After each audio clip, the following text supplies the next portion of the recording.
Շարունակում ենք թողարկումը եւ այժմ միանում ենք Միացյալ Նահանգներ, որտեղից զրուցակիցս իմ գործընկեր Գոհար Հայրապետյանն է։ Ողջույն Գոհար, առաջին հարցը բնականաբար հետաքրքիր է, թե ինչպես է գործում Միացյալ Նահանգներում ընտրական համակարգը։ Համեցիր։ Ողջույն Ժիրայր, ողջույն մեր հեռուստադիտողներին, այո, այս պահին ես գտնվում եմ Վաշինգտոնում, պետդեպարտամենտի հրավերով գտնվում ենք Միացյալ Նահանգներում, որպեսզի լուսաբանենք պրայմերիզները։ Ինչպես գիտենք, առաջիկա այդ ընտրությունները նախնական սկսվում են պրայմերիզներով, որի ընթացքում էլ նաև որոշվում է, թե ով է լինելու, ով է մասնակցելու, որ կուսակցությունից են մասնակցելու առաջիկա նախագահական ընտրություններին, որոնք տեղի են ունենալու աշնանը։ Հիմնականում ամբողջ հսկայական այս Միացյալ Նահանգներում, ինչպես գիտենք, կա ընդամենը երկու հիմնական կուսակցություն, հանրապետական եւ դեմոկրատներ, եւ այժմ հիմնական պայքարը գնում է հանրապետական թեկնածու Դոնալդ Թրամփի եւ դեմոկրատ թեկնածու Ջո Բայդենի գործող նախագահ Ջո Բայդենի միջև ու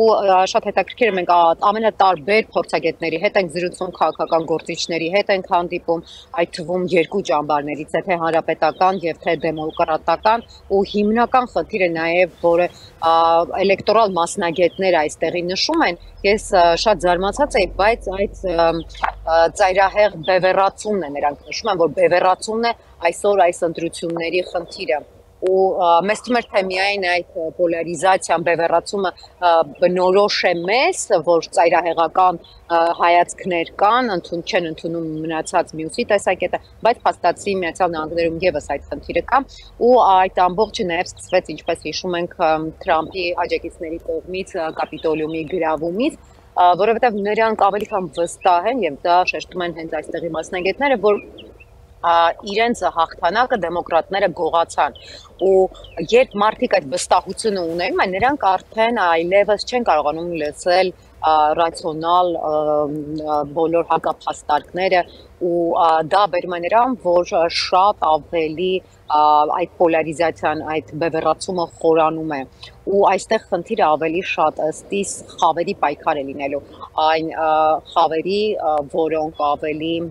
կենտրոնացած են, ինչպես գիտենք, հանրապետականների հիմնական շեշտը դնում են Դոնալդ Թրամփի, հիմնական շեշտը դնում է Ամերիկան առաջնային է, մեզ չի հետաքրքրում, թե ինչ է տեղի ունենում այլ երկրներում, մենք չպետք է խառնենք որևէ այլ երկրների խնդիրների մեջ, ոչ պետք է օգնենք, եւ առաջինը The Americans First, սա է հանրապետականների կարգախոսը, որը շատ ականջահաճո է տարբեր շերտերի, ու հետաքրքիր այլ մի ֆենոմեն նկատեցինք, որի մասին նաև խոսեցին հենց դեմոկրատական վերնախավի ներկայացուցիչները, մեզ հրավիրել էին փակ ընթրիքի, որի ընթացքում կուսակցության համար նվիրատվություններ էին անում, նաև ներկայացնելու էին իրենց ծրագրերը, ու այդ ընթրիքի ցավոք դա off the record էր, ես չէի կարող դա գրել, ու խոսվում էր այն մասին, որ փորձում են սևամոր աֆրոամերիկյան այդ շերտի ձայները, թվում էր, թե դեմոկրատները, որոնք հիմնականում մարդու իրավունքների կողմնակից են, հավասարության, սեռերի, այդ ամենի կողմնակիցն են, պետք է որ հենց ավելի կայուն այդ ընտրազանգվածի վրա ազդեցություն ունենային եւ որպես հիմք ունենային հենց սև մորթ հասարակությունը Միացյալ Նահանգների, բայց փաստացի նրանք իրենք ընդունում են, որ կորցնում են այդ ձայները։ Սա եւս մեծագույն խնդիր է Միացյալ Նահանգների համար։ Մյուս կարևոր խնդիրներից մեկը բնականաբար, որը շեշտեցին, դա կեղծ տեղեկություններն են, fake նորություններն են, որը օգտագործում է հիմնականում այլ երկրներ, հիմնականում դա գալիս են այդ հիբրիդային ինֆորմացիոն վտանգները գալիս են այստեղ գտնում ենք այսինքն Ռուսաստանից, ինչպես հիշում ենք նախորդ ընտրությունների ժամանակ եւս Ռուսաստանը այդ կարողացավ հիբրիդային մեթոդներով միջամտել ընտրություններին, կեղծ լուրերով, կեղծ նորություններով, տարբեր, որովհետեւ կա այսպիսի մի մարդկանց մի շերտ, որոնք տատանվում են հիմնականում, ու երբ պարզ է դառնում, թե որ կողմն է կշեռքի նժարը թեքվում, նրանք գնում են այդ կողմը, ու այդ կեղծ նորությունները հենց դրա այդ տատանվող զանգվածի վրա են աշխատում, երբ ասում են, որ այսքան ձայներ է հավաքել, առաջատար է, բայց իրական դա ընդհանրեն կեղծ է լինում, նրանք կարողանում են ընթացքում ընտրությունների դեռևս ընթացքում նրանք կարողանում են այդ տատանվող հատվածին իրենց կողմը բերել, իրենց կողմը քաշել։ Գոհար, բնականաբար բոլորը քննարկում են, թե ինչպիսի աշխարհաքաղաքական նշանակություն է ունենալու Միացյալ Նահանգների նախագահի ընտրությունը ու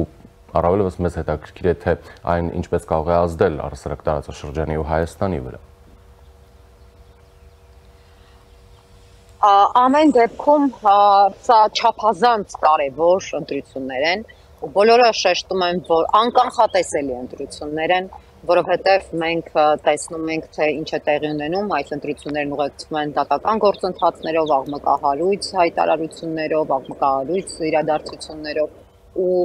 ելքը անկանխատեսելի է, որպես կանոն Միացյալ Նահանգները հայտնի է իր կայունությամբ, ստաբիլությամբ, իր ինստիտուտներով եւ Դոնալդ Թրամփին հաջողվեց դրանք որոշակիորեն սասանել նախորդ ընտրությունների ժամանակ ու այդ ամենի արձագանքը այսօր զգացվում է նաեւ այս ընտրությունների վրա ու որևէ մեկը դեռևս չի կարողանում հստակ այդպիսի կողմնորոշումներ տալ, բայց տպավորություն է, որ նաեւ հանրապետական կուսակցությունը որոշել է ունենալ, այսպես ասած, պլան B, նա պահում է Նիկի Հեյլիին դեռևս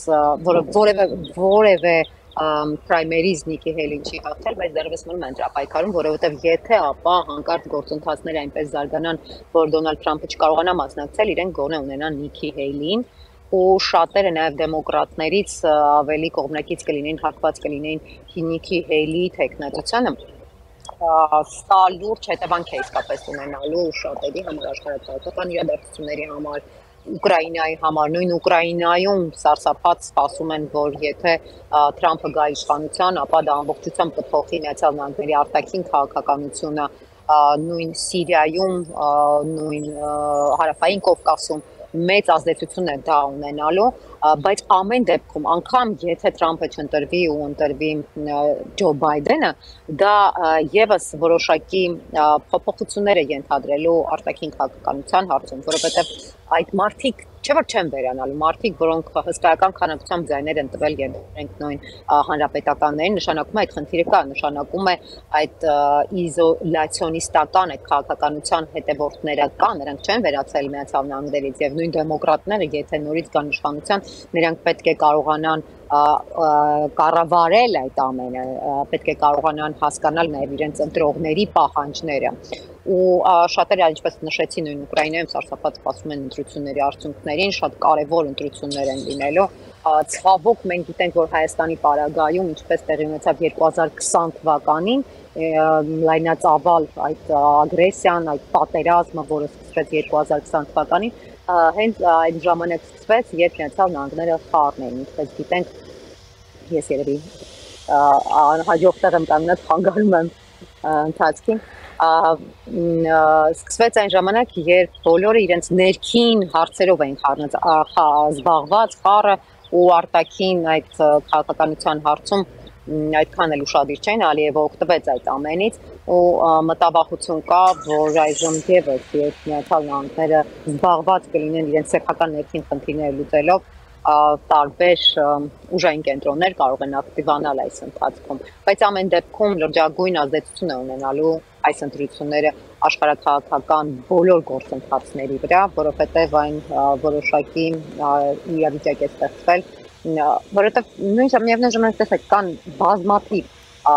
հանրապետականներ, որոնք հանրապետական են, բայց նրանք համամիտ չեն նույն Դոնալդ Թրամփի անձի հետ կամ նրա հայտարարությունների կամ վարած քաղաքականության, բայց նրանք հանրապետական։ Ու նույնն էլ դեմոկրատները, կան դեմոկրատներ, որոնք դեմոկրատ են, բայց նրանց դուրս չի գալիս Ջո Բայդենի վարած քաղաքականությունը։ Ու սա լրջագույն խնդիր է, էլիտաների խնդիր է։ Մեզ թվում է, թե միայն մենք ունենք այդ էլիտաների խնդիրը, բայց Միացյալ Նահանգներում եւս կան էլիտաների խնդիր, որովհետեւ երկու հիմնական կուսակցության առաջնորդները, որոնք այս ընտրություններում նրանց միջև պայքար է, նրանք մեկը 80 տարեկան է, մյուսը 77 տարեկան է, այսինքն իրենք եւս հասկանում են, որ ամերիկյան establishment-ը վերնախավը կարիք ունի թարմ նոր արյան, ու սա եւս խնդիր է։ Շատ շնորհակալ եմ մանրամասների համար, Գոհար, վստահ եմ մենք դեռ հնարավորություն ունենալու ենք այս բավականին հետաքրքրաշարժ քաղաքական գործընթացի մասին խոսելու։ Հարգելի հեռուստադիտողներ, Միացյալ Նահանգներից զրուցակիցս գործընկերին Գոհար Հայրապետյանն էր։